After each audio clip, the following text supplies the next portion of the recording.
jour, je suis tombé sur une émission télévisée où on nous montrait un couple de fans. Ils étaient fans d'une idole, d'une star, je crois une star rock. Et j'étais surpris de voir comment ils dépensaient tout leur argent, tout leur temps, tout ce qu'ils avaient pour suivre cette idole, leur idole.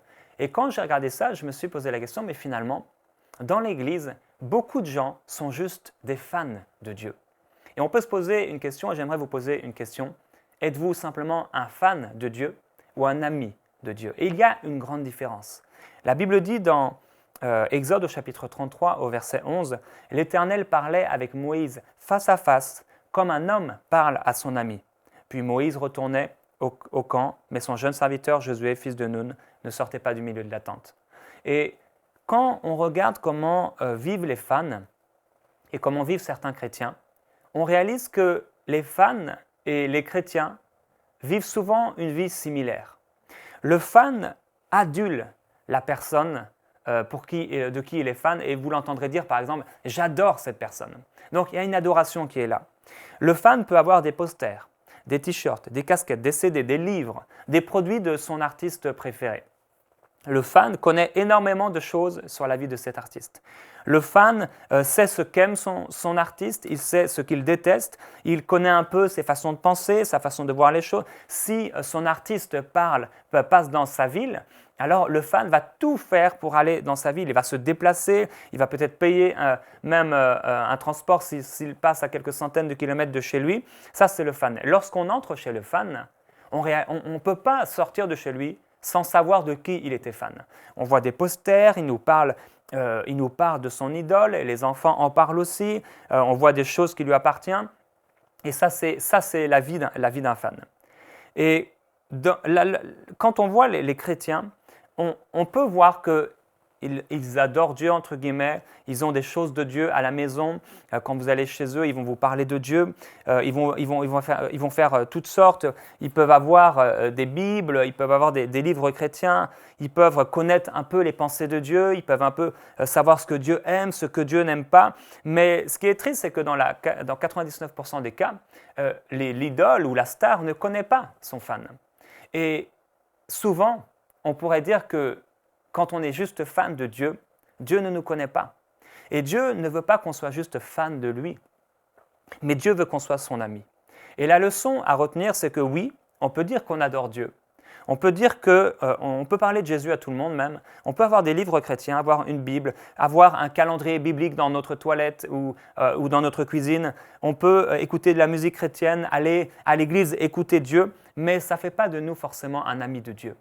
Celui qui est ami de Dieu aime les choses de Dieu. Dans Jacques au chapitre 4, verset 4, Jacques dira « Adultère que vous êtes, ne savez-vous pas que l'amour du monde est ennemi de Dieu? Celui donc qui veut être ami du monde se rend ennemi de Dieu. » Et il y a tellement de chrétiens qui connaissent, par exemple, ils connaissent 50 noms d'acteurs ou 50 noms d'artistes ou 50 noms de sportifs. Ils en connaissent 150 finalement et ils ne peuvent pas citer 20 personnages bibliques. Ils ne peuvent pas citer plusieurs histoires de la Bible, mais ils connaissent des histoires du monde, des histoires people, comme on dit, des histoires d'artistes, mais ils ne connaissent pas les histoires de Dieu. La Bible dit dans 1 Jean 2,15 « N'aimez point le monde, ni les choses qui sont dans le monde. Si quelqu'un aime le monde, l'amour du Père n'est pas en lui. » Alors, un fan de Dieu, c'est quelqu'un qui connaîtra très sommairement les choses de la parole de Dieu. C'est quelqu'un qui n'aimera pas forcément les choses de Dieu, mais qui aimera les choses du monde. Quelqu'un qui aime véritablement Dieu, qui est un ami de Dieu, il aime ce que son ami aime. Alors, il aime les choses de Dieu. Une autre chose, c'est que le véritable ami est ami des gens que son ami aime. La Bible dit dans Psaume 119, « Je suis l'ami de tous ceux qui te craignent et de ceux qui gardent tes ordonnances. » Si nous aimons Dieu, nous aimerons l'Église. Si nous aimons Dieu, nous aimerons les frères et les sœurs. Si nous aimons Dieu, nous aimerons la famille de Dieu. Si nous aimons Dieu, alors nous aimerons l'Église de Dieu. Autre point, c'est que l'ami est fidèle à son ami. La Bible dit dans Proverbe 17, 17, « L'ami aime en tout temps, et dans le malheur, il se montre un frère. » Mais si nous sommes juste fans de Dieu, lorsqu'on va nous blesser, lorsqu'on va nous faire du mal, lorsque nous allons être déçus, notre consécration va diminuer, notre amour pour Dieu va diminuer. Pourquoi? Parce qu'on est juste un fan. Quand un fan est blessé par la personne qu'elle adule, qu'est-ce qu'elle va faire? Elle ne sera plus fan et va s'éloigner de cette personne-là.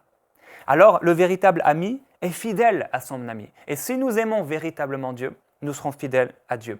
L'ami, qu'est-ce qu'il fait aussi? Il obéit à ce que lui dit son ami. Jésus a dit dans Jean 14,15, « Si vous m'aimez, vous garderez mes commandements. » Dans Jean 14,21, « Celui qui a mes commandements et qui les garde, c'est celui qui m'aime.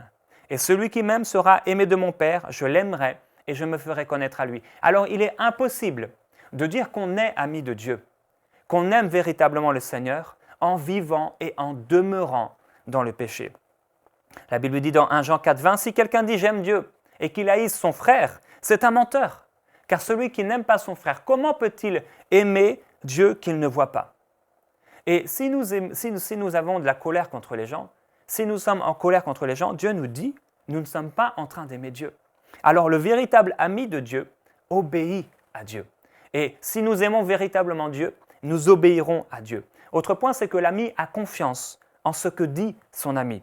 Jacques 2,23, il est écrit « Abraham crut à Dieu, et cela lui fut imputé à justice, et il fut appelé ami de Dieu. » Si nous sommes un ami de Dieu, nous avons confiance dans la parole de Dieu. Nous avons une assurance dans la parole de Dieu. Nous savons que ce que Dieu a dit est la vérité, et parce que nous sommes amis de Dieu, nous croyons les paroles de Dieu.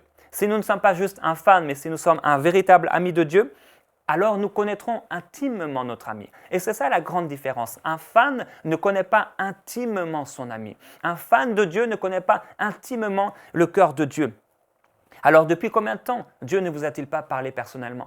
Depuis combien de temps ne vous êtes pas retrouvé proche du cœur de Dieu, ressentant le cœur de Dieu? Depuis combien de temps n'avez-vous pas entretenu une relation forte avec Dieu? Il est écrit dans Jean 14, au verset 26, « Mais le consolateur, le Saint-Esprit que le Père enverra en mon nom, vous enseignera toutes choses et vous rappellera tout ce que je vous ai dit. » Alors la question est, connaissez-vous intimement Dieu ou êtes-vous simplement un fan de Dieu? Et si vous êtes simplement un fan de Dieu, alors aujourd'hui, vous pouvez faire la différence et commencer à devenir véritablement un ami de Dieu, être tout proche de son cœur dans sa présence. Pour aller plus en profondeur, vous pouvez lire et télécharger la version complète de cette pensée du jour sur le site enseigne-moi.com.